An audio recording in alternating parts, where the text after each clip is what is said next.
उल्टा चोर कोतवाल को डांटे। प्राइम मिनिस्टर ने बेशर्मी की हद कर दी। कहां से? लाल किले की प्राचीर से मुख्यमंत्री और एमपी एमएलए मंत्री पे मुकदमे हो सकते हैं क्रिमिनल, और वो पार्लियामेंट में बैठे हुए हैं जनप्रतिनिधि बन के। तो ये किसी ने कह दिया कि जिनको सो कॉल्ड हिस्ट्री सीटर या मुकदमे हैं, बेल पे हैं, बाहर हैं, वो जन आंदोलन में नहीं जा सकते। अपनी पोल खुद खोल ली प्राइम मिनिस्टर ने कि दिमागी नक्सल। उस प्राइम मिनिस्टर और होम मिनिस्टर में बयान देने की हिम्मत हुई। दोनों चोरों की तरह से पार्लियामेंट का सामना नहीं कर पाए। इस देश की पार्लियामेंट का नहीं दबेगा, बिल्कुल नहीं दबेगा। गृह मंत्री का भी इस्तीफा होगा, प्राइम मिनिस्टर का भी इस्तीफा होगा। दोनों इस देश में प्राइम मिनिस्टर गिरफ्तार करने से क्या होगा? चोर तो झूठ बोलेगा कि मैंने चोरी नहीं की।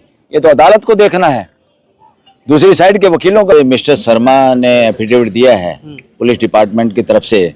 वो किसी लेवल का पुलिस कमिश्नर है, कोई अधिकारी है पुलिस कमिश्नर से छोटा। उन्होंने एफिडेविट दिया है। पहली बात तो उन्होंने कहा बिना परमिशन के ये प्रदर्शन था, नंबर 1। नंबर 2 कहा उन्होंने कि उतनी ही वो फोर्स या उतना ही बल प्रयोग किया गया जितना जरूरी था। ये दोनों गलत बात है। पहले तो सुप्रीम कोर्ट के पास ये मौका है ये तय करने के लिए कि लोकतंत्र में ये परमिशन ना देने की आदत कहाँ से लगी है, बीमारी कहाँ से लगी, और कौन इसके लिए जिम्मेदार है इस देश के अंदर। लोकतंत्र में परमिशन ना देना, परमिशन ना होने का बहाना कब से बनाने लग गए। लोकतंत्र में लोगों को परमिशन लेने की कहाँ जरूरत है प्रदर्शन करने के लिए? उनको सूचना देने की जरूरत है। अगर कानून को परमिशन मांगने तक सीमित कर दिया गया तो शासन मानसिकता, तानाशाही और राजशाही हो जाएगी हावी, लोकतंत्र बचेगा नहीं। इसलिए लोगों का प्रोटेस्ट करना अधिकार है और उनको परमिशन लेने की जरूरत बिल्कुल नहीं होनी चाहिए। सुप्रीम कोर्ट के पास ये मौका है इस बात को अपने इस जजमेंट में, इस मुकदमे में ये क्लियर करने की जरूरत है। ये ड्यूटी है सुप्रीम कोर्ट की। नंबर 2, जब इतने लोग थे, आप बता रहे एफिडेविट में 30,000 के करीब लोग थे, उससे ज्यादा थे, तो जब इतने नागरिक थे, एक तो ये कहा भीड़, ये नॉनसेंस है पुलिस डिपार्टमेंट की तरफ से या कोई भी नेता या कोर्ट अगर लोगों को, देश के नागरिकों को संबोधित करती है भीड़ से, तो ये राजशाही, तानाशाही की निशानी है लोकतंत्र की। लोकतंत्र में नागरिक होते हैं, लोकतंत्र में लोग होते हैं, लोकतंत्र में भीड़ नहीं होती। भीड़ शब्द यूज करना अपमान है नागरिकों का, नागरिकों के अधिकारों का। ये भी नॉनसेंस है, ये बिल्कुल बंद इस देश के अंदर होनी चाहिए। इतने लोग थे तो ड्यूटी थी पुलिस प्रशासन की और दूसरे प्रशासन की कि वो बताते, इंटेलिजेंस एजेंसी की, उनको बताना चाहिए था और ये कहना चाहिए था पॉलिटिकल आकाओं को, पॉलिटिकल एग्जीक्यूटिव को, मंत्री संत्रियों को, सीएम पीएम को, पुलिस कमिश्नर को कि इतने लोग हैं और लोगों के साथ संवाद करना जरूरी है क्योंकि ये लोगों का अधिकार है और लोग अहिंसा के तरीके से अपनी बात रखना चाहते हैं। वो पार्लियामेंट पे जाना चाहते हैं। चलो पार्लियामेंट उनका नारा था, तो पार्लियामेंट क्या उनके लिए है जिसमें से ज्यादातर बहुत सारे एमपीओ पे मुकदमे हैं, क्रिमिनल मुकदमे हैं, मुख्यमंत्रियों पे भी क्रिमिनल मुकदमे हैं। इसलिए जब मुख्यमंत्री और एमपी एमएलए मंत्री पे मुकदमे हो सकते हैं क्रिमिनल और वो पार्लियामेंट में बैठे हुए हैं जनप्रतिनिधि बन के, तो ये किसी ने कह दिया कि जिनको सो कॉल्ड हिस्ट्री सीटर या मुकदमे हैं, बेल पे हैं, बाहर हैं, वो जन आंदोलन में नहीं जा सकते, वो अपनी बात नहीं कह सकते, या उनके बच्चे प्रदर्शन कर रहे हैं उनके साथ नहीं जा सकते। ये बिल्कुल नॉनसेंस है, ये बिल्कुल गलत है, ये लोकतंत्र के सिद्धांतों के और संविधान के खिलाफ है जो ये सोच रहे। और मेरे को इस पे भी बड़ी हंसी और दया आती है कि सुप्रीम कोर्ट ने कहा कि भाई बाकी लोगों की एफआईआर उल्टी ली जाए, मगर जो हिस्ट्री सीटर हैं, जिन पे मुकदमे हैं, इस तरह के लोग अगर वहां गए हैं उन पे मुकदमे ना ली जाए। ये सरेआम वायलेशन है आर्टिकल 18 का, बराबरी का वायलेशन है। लोग वहां पे हिंसा करने नहीं गए हुए थे, लोग आंदोलन में शामिल होने के लिए अपने राइट टू एक्सप्रेशन को प्रदर्शित करने गए थे, देश के युवाओं के साथ थे। ऐसे सभी युवा, कोई भी, चाहे वो जमानत पे है अगर उसमें कंडीशन नहीं है तो कोई ऐसी, चाहे वो हिस्ट्री सीटर है, इस देश के नागरिक पहले हैं, हिस्ट्री सीटर बाद में है, ऐसे सब लोगों को अपनी बात कहने का फंडामेंटल राइट है। जो इस तरह की बात करके, और कोर्ट ने भी जो इस तरह की बात की है, मैं समझता हूं वो संविधान के खिलाफ है। लेकिन इससे पहले भी सर्वोच्च न्यायालय ने कहा कि पैलेट गन पर पूर्णतः बैन नहीं लगाया जा सकता, आवश्यकता पड़ने पर उसका इस्तेमाल होना चाहिए। ये कौन कह रहा है कि पूर्णतः बैन लगाया जाए? उसको कानून के हिसाब से इस्तेमाल किया जाए, उसको चोरी चकारी से इस्तेमाल ना किया जाए। ऐसा कोई हालात नहीं था कि पैलेट गन चलाई जाए। पैलेट गन देश के लोगों की आवाज दबाने के लिए, उनके डराने के लिए, ये एक तरह से पुलिस और प्रशासन और सरकार की तरफ से आतंकवादी कार्रवाई थी। ये एक तरह से उन्होंने अपने आप को आतंकवादी श्रेणी में रखा है। ये आतंकवाद है देश के प्रति, देश को डराने के लिए, देश की आवाज दबाने के लिए। इसी वजह से देश के लोगों का बोलने का अधिकार हमारा 180 देशों में राइट टू एक्सप्रेशन गिरावट पे है, 160 नंबर के करीब है, दुनिया के सबसे निम्नतम स्तर पे है। किसने पहुंचाया देश को? पुलिस ने, प्रशासन ने, और जो सत्ता में बैठे हुए आका, जिनकी जिम्मेदारी संविधान के हिसाब से मानवीय व्यवस्था स्थापित करने की है, मानवीय मूल्यों को, मौलिक अधिकारों को बचाने की, उनकी सुरक्षा करने की, उनको बढ़ाने की है।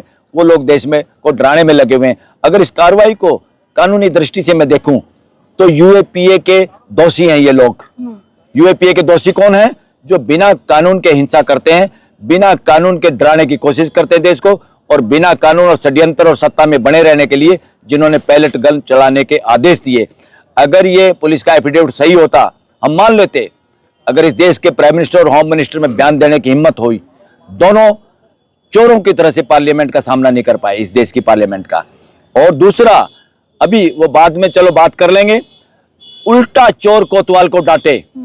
प्राइम मिनिस्टर ने बेशर्मी की हद कर दी। कहां से? लाल किले की प्राचीर से वो नए तरह का एक सबक, दिमागी नक्सल, दिमाग, नए तरह का एक ढकोसला देश को डराने की कोशिश की उस आदमी ने। पहले हिंदू मुसलमान के नाम पे डराता, बातें करता, अब दोबारा जानबूझ के, अब हिंदू मुसलमान तो कर नहीं सकता, तो इन्हीं को, और ना ये नाम ले सकता कि जंजी थे या किसी का खुल के नाम ले सकता, फिर तो लोग पीछे लग जाएंगे। गोल मटोल करके उसने निशाना साधा इस देश के युवाओं पे, इस देश के उन लोगों पे जो देश के हितों की बात करते हैं, और कहा दिमागी नक्सल। दिमागी नक्सल कौन होते हैं? जो देश को हिंदू मुसलमान के नाम पे बांटना चाहते हैं, जो देश की एकता तोड़ना चाहते हैं, जो देश की यूनिटी, इंटीग्रिटी और सॉवरेनिटी को, सार्वभौमिकता, हमारे पावर को खत्म करना चाहते हैं। वो प्राइम मिनिस्टर ने खुद की है। अमेरिका ने जो कहा वो बात मान ली, तो देश की सॉवरेनिटी को खतरा है। प्राइम मिनिस्टर देश की यूनिटी को, इंटीग्रिटी को, चाइना ने जमीन दबा ली। देश की यूनिटी को हिंदू मुसलमान करके, जाति पाति करके इलेक्शन लड़ने वाले सारे लोग एक तरह से दिमागी नक्सल हैं। उनमें से टॉप मोस्ट अगर किसी का नाम आता है, नरेंद्र मोदी दिमागी नक्सल है इस देश का। सर, ये हाई लेवल की कमेटी जो बनाई है, इससे कुछ होगा सुप्रीम कोर्ट में? जो लग रहा है, आपको उम्मीद है? क्योंकि सरकार के जो मंत्री हैं, केंद्रीय मंत्री रिजिजू जो हैं, वो कह रहे हैं एक भी गोली नहीं चली और किसी के ऊपर हड्डी तक नहीं टूटी किसी की। अगर कांग्रेस के टाइम पे होता इस तरीके से तो तमाम लोग घायल हुए होते। अरे वो कुछ नहीं ना अपने दिमाग से बोलता, उसको जो लिखा आता है वो पढ़ता है। वो पपेट है, वो एक तरह से पपेट है। ऐसे लोग ज्यादातर बीजेपी में, बीजेपी और आरएसएस के पपेट हैं। इनको जो लिख के दिया जाता है वही बोलते हैं बस। ये सारे खतरा है देश के लिए, देश की यूनिटी के लिए, इंटीग्रिटी के लिए, भाईचारे के लिए, बंधुत्व के लिए खतरा है। देश के भाईचारे, बंधुत्व के लिए, देश की एकता अखंडता के लिए सबसे ज्यादा अगर कोई खतरा है आज के दिन, मिस्टर नरेंद्र मोदी और उसका गृह मंत्री अमित शाह है। बताइए, किरण रिजिजू ने कहा कि मुख्यतः ये दिमागी नक्सल का शब्द जो देश के टुकड़े टुकड़े करना चाहते हैं उनके लिए किया है। इसलिए दिमागी नक्सल की टीम का हिस्सा है रिजिजू, जो हिंदू मुसलमान करने वालों के साथ लगा हुआ, चिपका हुआ है, उनका चेला चाटा बना हुआ है। उसको शर्म नहीं इस बात की। वो आता है बौद्ध, उससे बौद्ध रिलीजन, मैंने सुना है कि वो बौद्ध रिलीजन में विश्वास करता है, जो शांति, अहिंसा, भाईचारे का रिलीजन है। और वो भाषा किसकी बोल रहा है? आरएसएस, बीजेपी की, जो देश को तोड़ना चाहते हैं, लगातार तोड़ने में लगे हुए हैं। जहां की यूनिवर्सिटी में बच्चों को मानसिक गुलाम और दिमागी नक्सल बनाए जाते हैं। ऐसे सारे लोग जो अलग अलग दलों के अध्यक्ष और अलग अलग तरह के संगठन बनाए हुए हैं, हमारे देश के बच्चों को, आम घरों के बच्चों को इन्होंने दिमागी नक्सल बनाने की इंडस्ट्री जो है आरएसएस और ये जो लोग, ये उनको दिमाग कलोज करते हैं। जिंदा इंसानों की कोई कदर नहीं, और कथा कहानी मुर्दों के गड़े मुर्दे खोदने का ही काम करते हैं। सर्वोच्च न्यायालय ने आज छात्रों के हित में क्या फैसला सुनाया है? क्या सच में उन छात्रों को न्याय मिलेगा जिन पर लाठीचार्ज हुआ, पैलेट गन बरसाए गए? अब छात्रों को न्याय सुप्रीम कोर्ट को देना होगा, ये ड्यूटी है। और छात्रों को अब न्याय लेने से भी पहले उनको पता चल गया न्याय लेना कैसे है। हमारे देश के लोग युवा खासतौर पे इतने कॉम्पिटेंट हैं, अब वो उनको के साथ अन्याय कोई कर नहीं सकता और उनको न्याय मिलेगा, वो न्याय लेके रहेंगे। कमेटी बनाई गई है सर, जो हाई लेवल कमेटी बनाई गई है, उस कमेटी को लेकर क्या कोई ट्रांसपेरेंसी आएगी, कुछ बदलाव आएगा क्या, उससे जांच निष्पक्ष हो पाएगा? देखो उसमें किन लोगों को शामिल किया जाएगा, उन नामों से पता चल जाएगा देश को। जैसे बहुत बात सुप्रीम कोर्ट, हाई कोर्ट में जिन जजों के सामने केस होता है, लोग पहले अंदाजा लगा लेते फैसला क्या आने वाला है।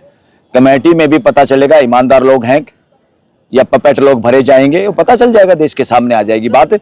और ये कमेटी वमेटियां लंबी ऐसे चल के गोलमोल करने के लिए अब सुप्रीम कोर्ट अपने संज्ञान में लेके खुद उस पर निगरानी रखेगी तो कुछ ना कुछ न्याय जरूर होगा देश के साथ। सरकार मान नहीं रही है, जैसे कि क्या हुआ, क्या क्यों हुआ। लगता है कि अब गृह मंत्री के ऊपर जो जिम्मेदारी लोग डाल रहे थे, गृह मंत्री के इस्तीफे की मांग कर रहे थे, तो क्या वो दब जाएगा? क्योंकि नहीं कुछ हुआ है। अरे ये नहीं दबेगा, बिल्कुल नहीं दबेगा। गृह मंत्री का भी इस्तीफा होगा, प्राइम मिनिस्टर का भी इस्तीफा होगा। दोनों इस देश में प्राइम मिनिस्टर और गृह मंत्री होने के लायक लोग नहीं है, इनसे पीछा छुटाना बहुत जरूरी है। ये असली वो है, इन्होंने अपनी पोल खुद खोल ली प्राइम मिनिस्टर ने कि दिमागी नक्सल। उसने इशारा, जब हम दूसरे की तरफ इशारा करते हैं बाकी 4-5 उंगलियां हमारी खुद की तरफ होती है, उन्होंने इशारा कर दिया कि असली दिमागी नक्सल मैं ही हूं, जो इस देश को हिंदू मुसलमान करके इतने दिनों से बांट के सत्ता में हूं और सत्ता में बने रहने के लिए नए नए बातें छोड़ के देश को डराने की कोशिश है।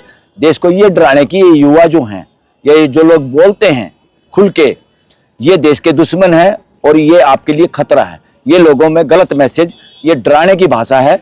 असल में इस देश में नक्सल के नाम पे जो मरे हैं वो नक्सलवादी नहीं, असल बात में सत्ता में बने रहने वाले जो लोग अपने लालच में सत्ता में लोगों की आवाज नहीं सुनते, उनको मजबूर किया जाता है कि वो गलत रास्ते अपनाते हैं और गलत रास्ता अपनाते ही उनको नक्सलवादी, आतंकवादी कह के मारने की जो चेष्टा होती है। हमारी पुलिस, पैरामिलिट्री और इंटेलिजेंस का दुरुपयोग करके इस देश के बहुत सारे असंख्य युवाओं की हत्याएं हुई हैं और वो भी अच्छा नहीं है। वही लोग फिर वो युवा, भटके हुए युवा कई बार अपनी सुरक्षा में डर के मारे मिलिट्री, पैरामिलिट्री इन पे हमला करते हैं, जो उचित नहीं है। मगर संवाद करते तो देश में एक भी मौत ना लोगों की करनी पड़ती, ना लोग कोई हिंसा पुलिस और पैरामिलिट्री के प्रति करते। सर, आपने कहा कि अमित शाह के इशारे पर पैलेट गन चली, शाह के इशारे पर छात्रों पर हमला हुआ, तो क्या उसकी सजा इस्तीफा है या फिर कोई कानूनी कार्रवाई होनी चाहिए मोदी अमित शाह पर? अरे आप भी अधूरी कह रहे हैं। अमित शाह की क्या हिम्मत है, पैलेट गन चला देगा जब तक सरदार नहीं कहेगा। तो मतलब पीएम मोदी ने कहा? यस, सरदार ने कहा है। सरदार ने अपने सूबेदार को कहा, सूबेदार ने अपना पुलिस कमिश्नर को कहा और नीचे सारे लोग फॉल इन लाइन। हमारे देश की पुलिस, हमारे देश की पुलिस, पैरामिलिट्री, इंटेलिजेंस एजेंसी का अभी लोकतांत्रिकरण नहीं हुआ है, संवैधानिकरण नहीं हुआ है। ये अंग्रेजों की पुलिस, राजाओं के लठैतों की तरह इनका दुरुपयोग होता है। हमारे लोग मिलिट्री, पैरामिलिट्री, इंटेलिजेंस के रोते हैं कि हमारा कैसे मिसयूज हो रहा है, मगर फिर भी दबाव में, नौकरी के दबाव में, ये दबाव में, अब उनमें से भी काफ़ी लोग अब दबाव में नहीं आ रहे हैं और खुल के कोई रिजाइन कर रहा है, कोई खुल के बोल रहा है। बहुत बार ऐसा होता है, बहुत बार ऐसे पुलिस वाले, पैरामिलिट्री, इंटेलिजेंस वाले सुप्रीम कोर्ट के वकीलों से, हाई कोर्ट के वकीलों से मिलते हैं और अपने दिल की और अपने मन की बात बताते हैं। तो सर्वोच्च न्यायालय के हिसाब से देश के प्रधानमंत्री और देश के गृह मंत्री पर क्या कार्रवाई होनी चाहिए? मैं तो पहले भी कह चुका हूं, यूएपीए में मुकदमा दर्ज होना चाहिए। आतंकवादी जुर्म में अंदर होना चाहिए इनको, जिस तरह से सरजिल इमाम और उमर खालिद को बंद किया हुआ है। लेकिन सर, दिल्ली पुलिस तो कह रही है अतिरिक्त बल का प्रयोग हुआ ही नहीं, तो जब गृह मंत्रालय फिर कैसे मानेंगे? जब स्वीकार नहीं होगा तो सुधार की उम्मीद कैसे कर सकते? इनके स्वीकार करने से क्या होगा? चोर तो झूठ बोलेगा कि मैंने चोरी नहीं की, ये तो अदालत को देखना है। दूसरी साइड के वकीलों का डॉक्यूमेंट प्रस्तुत करने, उसके आधार पर फैसला होगा। इनके कहने से क्या होता है? सर, आप सुप्रीम कोर्ट में खड़े हैं, आपको भरोसा है न्याय मिलेगा सुप्रीम कोर्ट? सुप्रीम कोर्ट से भरोसा तो है, 100% भरोसा नहीं है। 100% भरोसा इसलिए नहीं है, सुप्रीम कोर्ट, हाई कोर्टों ने इस देश का भरोसा खोया है। क्यों खोया है? क्योंकि बोलने की आज़ादी की सुरक्षा करना सुप्रीम कोर्ट, हाई कोर्ट की ड्यूटी है और बोलने की आज़ादी लोगों की 160वें नंबर पे पहुंच गई 180 देशों में और लोग डरे हुए हैं। जो लोग बोलते हैं उनको डराया जाता है, कुछ को खरीदा जाता है, कोई नहीं बोलते तो उनको मुकदमे में फंसाया जाता है। इसलिए इसके लिए जिम्मेदार देश की सुप्रीम कोर्ट है। सबसे ज़्यादा जिम्मेदार अगर लोगों के बोलने की आज़ादी छीनने का और इंडेक्स गिरने का है, सुप्रीम कोर्ट खुद जिम्मेदार।